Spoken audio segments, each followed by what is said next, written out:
22-year-old Maria Martin and Matthew Ethington with Detroit police for less than 4 years. Discovered dead Sunday at their condo in Livonia at 6 Mile and Farmington. Police there calling this a murder. Sources tell us there were some domestic issues between them, but nothing to suggest a murder-suicide is how this would end. About this couple, they shared 2 kids together, including a 1-year-old that was there at the time of the shooting. In 2023, a 1-year-old infant had to witness the horror of his father gunning his mother down before turning the gun on himself. And the mind-boggling part of the incident? The couple worked in law enforcement. By the time the police found the bodies of 26-year-old Matthew Ethington and 22-year-old Maria Martin, it was too late. The whole neighborhood was left in shock when the details of the case came out. Officers who were in charge of maintaining law and order in society had broken a law that changed everything for them and their children. But what happened that made Matthew adopt such a drastic step? Did Maria anticipate the incident? What led to the rift between the loving couple? And most importantly, why didn't either of them seek help? Stay tuned as we answer these questions and reveal much more regarding the tragic case of the police officers who lost their precious lives over a petty case of control, jealousy, and domestic brawl. Matthew and Maria lived in the 16,000 block of Farmington Road in Livonia, Detroit. Both of them were off-duty Detroit police officers with a good track record, and were working at the Detroit Police Department for less than 4 years. The incident took place on February 19, 2023. Matthew and Marta were found unresponsive and fatally wounded at their residence by another officer named William Doster. He had just responded to a false alarm run at 12:15 and was returning to the station. As he was driving, he noticed a vehicle tailing him and signaling him to stop. He assumed that the occupant needed help. "When I noticed that a gold minivan began following me and honking its horn," he wrote in his report, "I pulled into Rotary Park and stopped my patrol vehicle to check with the driver." The minivan driver was a female, and she identified herself as Maria's mother, Tracy. She seemed distressed and informed that her daughter Maria and her partner Matthew both worked with the Detroit Police Department. Something had happened at her daughter's residence that morning that had her worried about her. Tracy said, "She informed me that she had last spoke to her daughter on the phone at approximately 6:37 a.m. this morning, and that she could hear Maria and Matthew arguing before the phone call abruptly ended." Tracy was babysitting their elder child. She tried contacting Maria several times after that call, but she didn't respond, and this was unusual of her.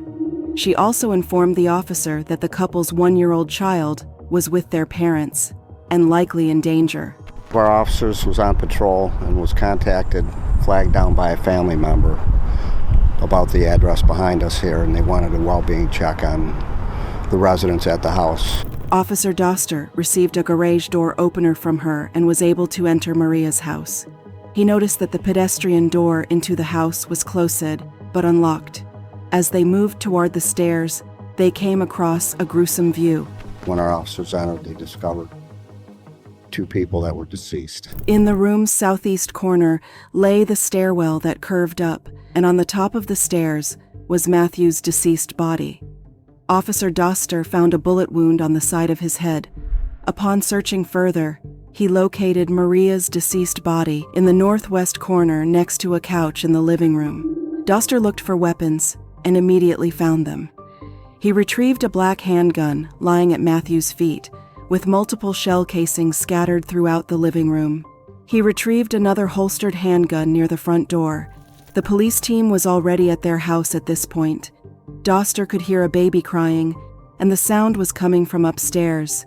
Together with another sergeant, he located the child in the master bedroom. They quickly approached the baby and inspected him. He was uninjured and was walking around the foot of the bed. He also had a soiled diaper, showing that he had not been tended to in the last few hours. Doster picked the baby up. The other officers searched the entire house, looking for more details or signs of damage.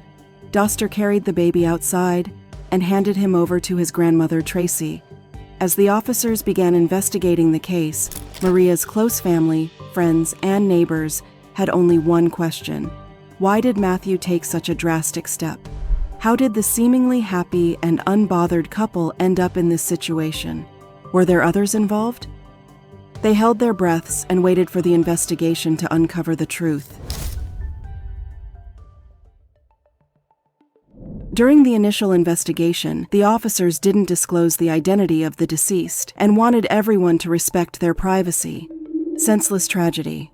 We're going to find out exactly what happened as the investigation unfolds. Learn from it, the chief said. However, they were certain about the reason for the incident. But it appears to be domestic.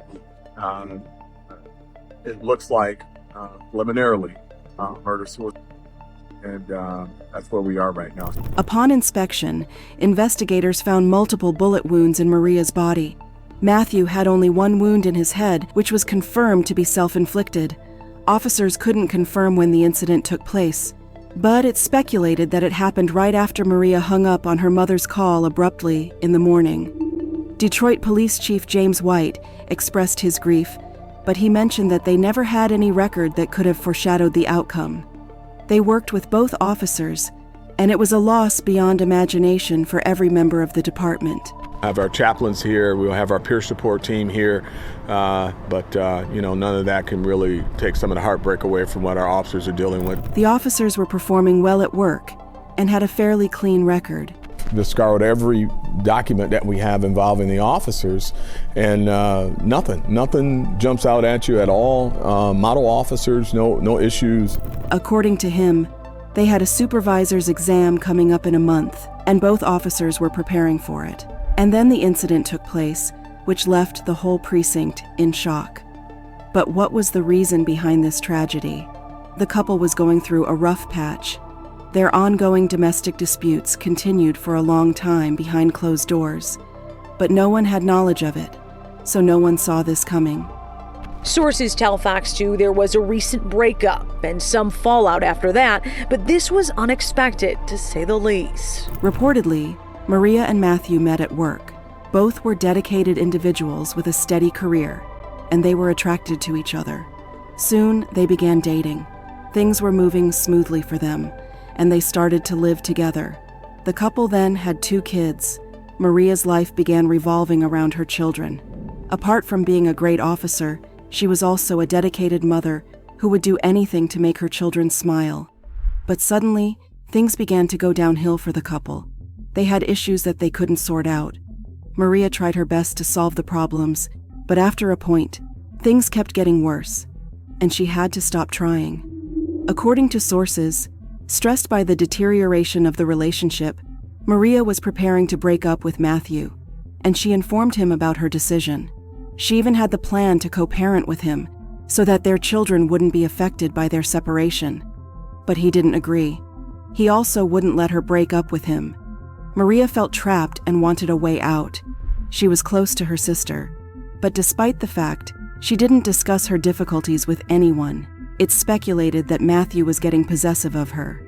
It remains unknown whether he only wanted to maintain a hold on her or if he truly loved her, but he became irrationally angry when Maria kept wanting to leave the relationship. Their fights became worse, and when Matthew was certain that Mara would leave him, out of jealousy and desperation, he decided that if he couldn't have her, no one else should. So, on that fateful day, at one point during the argument, he lost all his senses and ended up firing at the woman he loved. But Matthew was instantly hit by regret. Perhaps after seeing the damage he'd done and knowing that he couldn't reverse it, the hurt, shame, and guilt pushed him to turn the gun on himself and take his own life.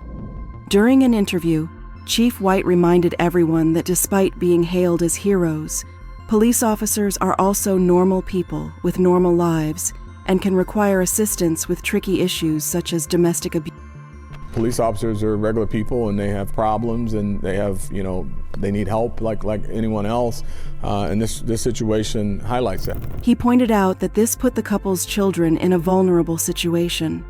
Growing up without parents would be difficult for them, and it would be equally hard for their family members to inform them what had happened to their parents. The incident was expected to have some psychological impact on the minds of the two infants, but White hoped that they would be able to help them achieve some emotional recovery. He also mentioned that their department had a lesson to take away from this incident, and they would be mindful of helping those who need help in similar situations. We'll certainly be looking at anything internally that we can do to help our officers who may find themselves in a domestic situation. This is not the first time an officer has taken the life of another officer due to personal issues, and then proceeded to take their own lives. In 2022, Deputy Abigail Bieber and Daniel Layden went on a vacation in St. Augustine, Florida, but neither returned. The two had been dating and went on a vacation. They also had a few fellow deputies present there with them. On the day of the incident, their fellow deputies heard them arguing in their bedroom. But they knew that the two were dating, so they didn't intervene. After some time, they heard the sound of gunfire coming from their room. They rushed inside to find both officers unresponsive with bullet wounds on their bodies. Deputy Abigail's wound indicated that Deputy Daniel had attacked her, while his wound appeared self-inflicted. It was very easy to come to the conclusion that Deputy Daniel had taken the life of Deputy Abigail and then turned to take his own. But was this an unplanned mishap, or was Deputy Daniel an abuser? After his demise, his ex-girlfriend Chinna Ratner came forward to claim that Daniel was indeed an abuser and used his power to keep her under his control. She posted her story on Instagram, which gained hundreds of thousands of views. She depicted how it had started well between them, but the relationship quickly turned abusive. One evening, she wanted to leave, but as Daniel tried stopping her by standing in the way of her car and landing blows on her window, she knew that she would have to drive over his foot to escape the situation. She said, "And I panicked and I backed out, ran over his foot, and then he called the cops, and I realized at that time, he's 100% using his power and badge to try to scare me, to manipulate me." Investigations eventually figured out that Daniel was abusive towards Ratnar, but the case never moved forward. If it had, it would have saved Deputy Abigail's life. In some of these unfortunate cases, officers lost their lives at the hands of their partners. In January 2022, Officer John O'Keefe from the Boston Police Department was run over by his girlfriend Karen Redd in Boston. They were both drunk when the incident took place. After leaving the bar, the couple drove to another officer's house to attend a house party. After pulling over, John went to the back of the SUV to get something, while Karen sat at the steering wheel. She reportedly had a stomachache and didn't want to leave the vehicle. She then drove backward and over the officer and quickly drove away with the SUV. John's body was later discovered by officers with skull fractures, swollen eyes, arm abrasions, and signs of hypothermia. His clothes had vomit and blow, and he was frozen due to the cold. Prosecutors claimed that it was a premeditated homicide, and John had actually been attacked inside the house, which gave him the wounds and abrasions. Karen later had him dumped in the snow and made up the story about accidentally driving over him. She was charged with manslaughter, motor vehicle homicide, and leaving the scene of a motor vehicle accident causing death. Although she denied the charges brought against her, she is awaiting a verdict after a turbulent trial. She claimed, "I tried to save his life at 6 a.m. I was covered in his blood. I was the only one trying to save his life." In the same year, 31-year-old Officer Ariana Reyes Gomez from Bronx, New York, was fatally assaulted by her husband Argenis Baez and lost her life. She was in her apartment with her husband on the day of the incident. The couple were arguing. One thing led to another, and Argenis knifed Ariana several times. Even in that state, she managed to call a relative and ask for help. The relative called 911, but by the time they arrived, she had passed away from her injuries. Argenis had fled the spot before help could arrive. The couple had a 3-year-old son who wasn't present at the apartment when the incident took place. After a few hours, Argenis turned himself over to the police. He was later charged with second-degree homicide, and their child was sent to a trustworthy relative who could take care of him well. Another incident took place in Rochester, New York in 2022, in which the police officer attacked 2 civilians and then took her own life.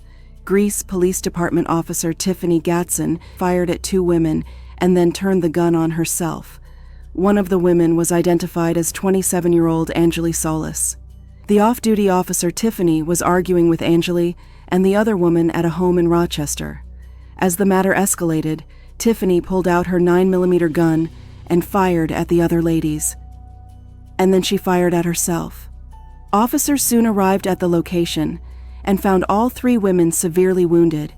Angeli succumbed to her injuries and lost her life on the spot. Tiffany and the 3rd woman were rushed to the hospital. Tiffany lost her life there, but the 3rd woman was stable and received treatment. She eventually survived the attack, but no one could tell the exact reason for the attack. Unfortunately, we have seen events of this nature occur all too frequently and struggle to find answers in the aftermath, the police department said in its statement. All of these incidents were indeed tragic and proved that officers need protection too, just like civilians. Both Matthew and Maria were seen by their peers and family members as gentle human beings. Matthew was photographed in 2019 when he was a cadet and on duty at the Ford Fireworks Show in Hart Plaza. He was pictured goofing around with an 8-year-old boy by playfully challenging him to raise his arms in the air for as long as he could. This showed that he was very good with children, and it made everyone ponder how he was able to take such a drastic step. Maria always wanted to be a cop, but she was particularly interested in it after an incident in her house in 2007.